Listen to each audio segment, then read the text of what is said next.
Hello, Something Gals and Gals. This is Something Guy 912. Yes, I am posting more consistent content on YouTube from here on out. I'm not usually one keen on making videos that otherwise would capitalize on current events, as I don't make money on this website and I'm not some kind of e-whore begging for a quick response. But what with my disdain for the direction that DisneyLucasfilm has been taking with the Star Wars series as of late, and the release of Star Wars Episode 9's trailer, watching it has evoked a lot of ire from me in regards to retroactive continuity. What is it, and what does that have to do with Star Wars, you ask? I'll explain. To start, this video is going to be filled with spoilers, as I will delve into plot arcs of Episode 7 and 8, respectively known as The Force Awakens and The Last Jedi, to explain some of the various issues with the Episode 9 trailer going on. But retroactive continuity, in short, is changing something previously established either to fit a narrative within the story or to appease the fanbase in some vain way. One very notable example of this is J.K. Rowling. In her infinite capacity to try to be progressive, will outright change aspects of the Harry Potter story that she didn't feel compelled to put in the first place or add later on, like with Nagini being an Asian woman or Dumbledore being gay. J.K. Rowling will also add weird tidbits about the story that were best left not hearing, like how wizards would just shit on the floor and poof it away before they had proper plumbing, for example. The Force Awakens had retconned, a shorthand for retroactive continuity, all plight from the rebels in the Return of the Jedi, defeating the Empire by destroying the Death Star and its two most evil commanders of it by basically having the premise of A New Hope repeated without earning it. The Last Jedi compounded this retconning by throwing away any amount of intrigue we might have had for The Force Awakens, like with the Knights of Ren and of Snoke's scheme in building up the First Order as it was. Episode 9 seems intent from the trailer to once again retcon any establishment made in The Last Jedi, while also trampling on the nostalgia that fans might have had for the classics. On top of that, even the title of the movie is a retcon, The Rise of Skywalker.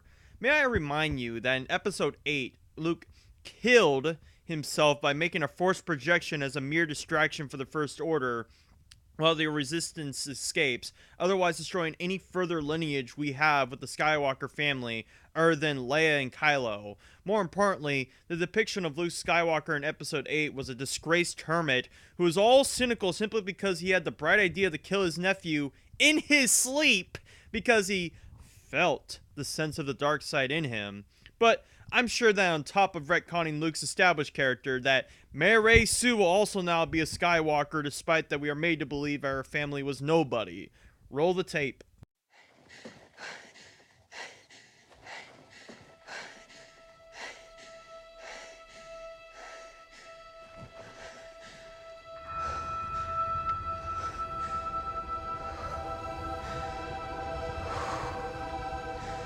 I see that Daisy Ridley reprised her open-mouth, blank stare look from Episode 7 if J.J. Abrams directing the actors is made to be believed.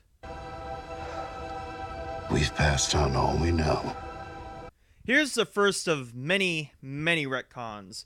Luke didn't pass on shit to Rey, unless we are to imply that the books that she got out of that tree before Yoda, of all people, burned it down, but Luke was very adamant to try to teach Rey and why the Jedi are bad because of contrivances. So yes, Rey didn't learn anything from Luke, but apparently she didn't need to learn anything according to Yoda.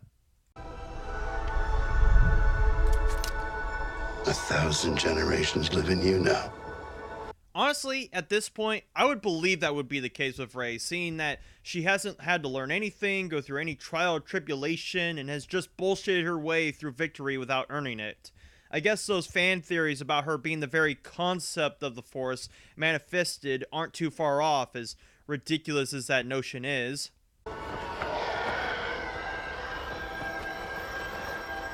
But this is your fight. I don't know what Rey is expecting to do to an oncoming TIE fighter for some odd reason isn't shooting at her right now and is charging at her like a bull.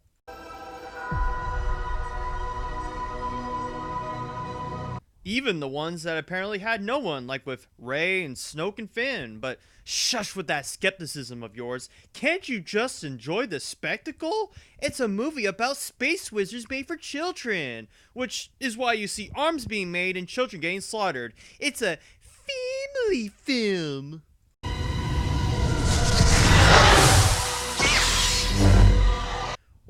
I guess we can write off Anakin's lightsaber being damaged in Snoke's throne room in episode 8 as more retcon, I mean. I guess we can infer that they repaired it somehow, but as far as I'm concerned, you can't repair lightsabers, only make new ones. And so much for that lightsaber breaking in two supposed to mean anything, since themes are how we discern quality. Why would you even do this realistically? I can't believe that what Rey is doing right now is even going to work. What the fuck is the deal with this TIE fighter not firing any rounds at her?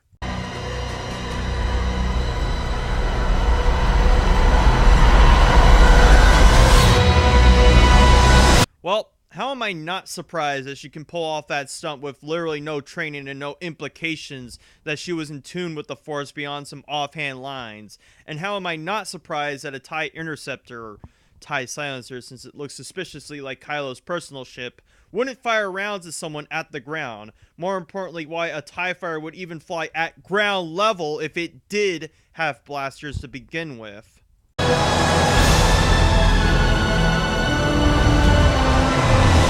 Because slamming a guy down with the hilt of your lightsaber, just so we know that it isn't a stupid design choice, is more convenient than, say, swinging left to eviscerate them. More importantly, how exactly that blade didn't just cut the guy in two as he was pinning him down like he's fucking Kane. Well, so much for Snoke apparently not liking Kylo's helm despite never bringing it up as an issue in both episode 8 and 7. It almost makes you think the intent of Kylo throwing away his helmet was retarded, but again, do I blame Ryan for this or J.J. Abrams for retroactively undoing that? Hey look! Finn has now reverted back to Rey's prestige in episode 7, and Poe Dameron is now looking more akin to Han Solo, because we really need to remind you just how copy-paste these movies are to the OT.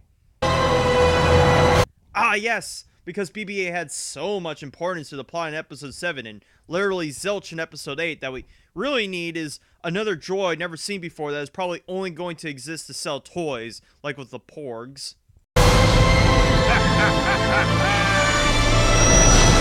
I just want to remind you that this is almost note for note the same as when Lando and that weird Gungan fuck were laughing at as they were destroying the Death Star from the inside for the second time in Return of the Jedi. Just to drill in the fact that for all the money in the world that DisneyLucasfilm has, that they are still creatively bankrupt.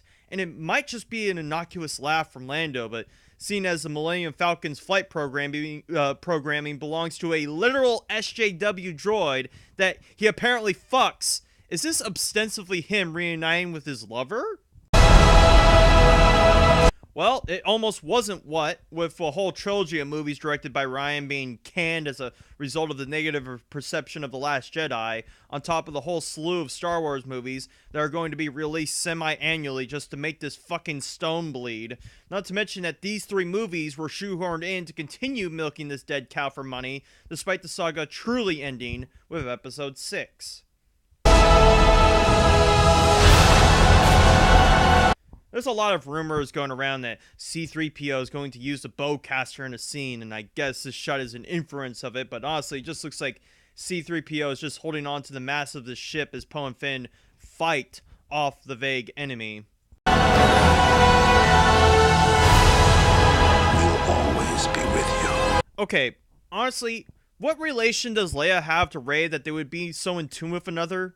Is this just female solidarity or something? What dialogue did Leia ever have with Rey to imply that they have such a strong bond? In fact, I'm certain they've never shared a scene with each other past this point.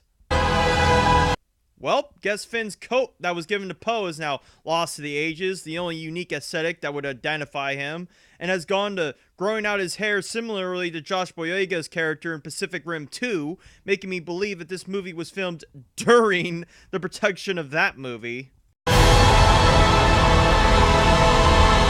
Are you fucking kidding me? Is that the remnant of the second Death Star? Are you seriously this fucking desperate for nostalgia points, Disney, or J.J. Abrams?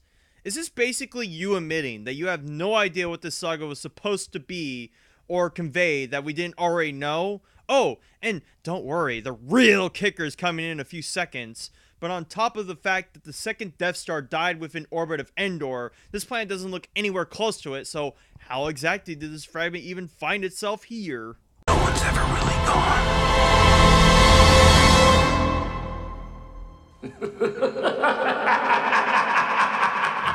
Yep, they fucking did it. That in spite of the fact that Emperor Palpatine was thrown off a bottomless pit to his presumed death by Vader, and that said bottomless pit also blew up once the rebels destroyed the Death Star, this is single-handedly proof that nothing that we saw of Episode 7 or 8 matters. Snoke was just merely a pawn in Palpatine's game, and that his death was just a placeholder for the real bad guy, and not Kylo.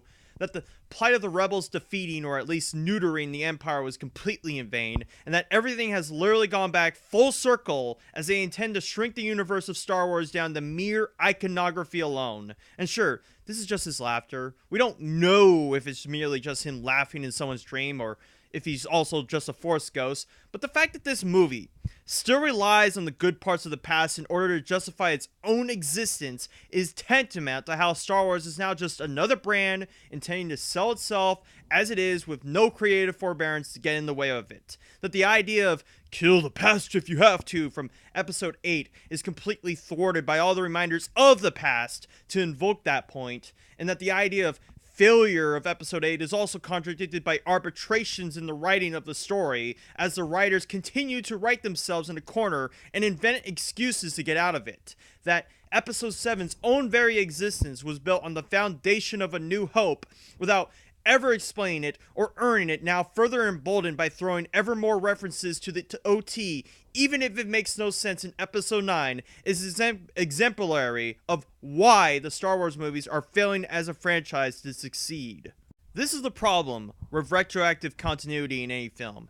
It's a crutch for whenever your own talent is being put into a corner. It's a get out of jail free card for the critically bankrupt who wish to make excuses for why their movie is perfect and why you're a bastard for even criticizing it.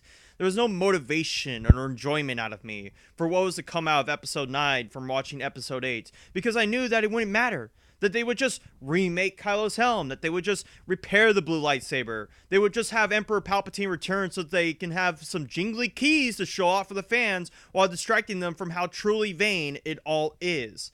I want to see Episode 9 not because I think it's going to be good, but just to see how many contrivances they're going to put in to make a certain scene happen, like with the aforementioned TIE Fighter charging in like a bull at Rey at ground level.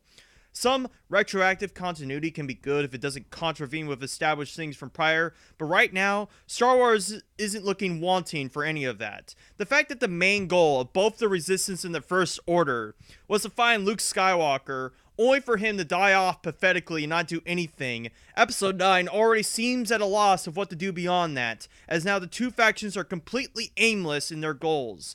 Rey is a literal Mary Sue from even the narration by Mark Hamill, with no clear desires of her own unless it serves the convenience of the plot. Finn dances between wanting to do the right thing and also wanting nothing to do with this fight, Poe either a proud fighter of the Resistance or a cocky pilot who should bend the knee, depending on the circumstance. Leia is so stoic and distant from all the goings-on that you'd be surprised how she even was made commander, and C-3PO and R2-D2 are once again vehicles to drive the plot when it suits them like they've always been. I won't be surprised if they fuck up Lando somehow, and I won't be surprised if they somehow bring back Captain Phasma to be killed off for the third time.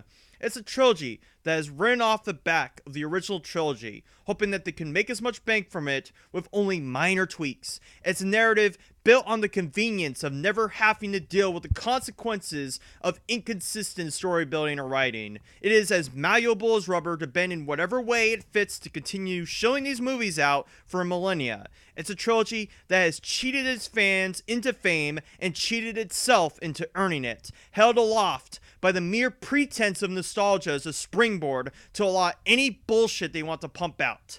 This isn't the final nail in the coffin for the Star Wars franchise. We are merely basking in its funeral.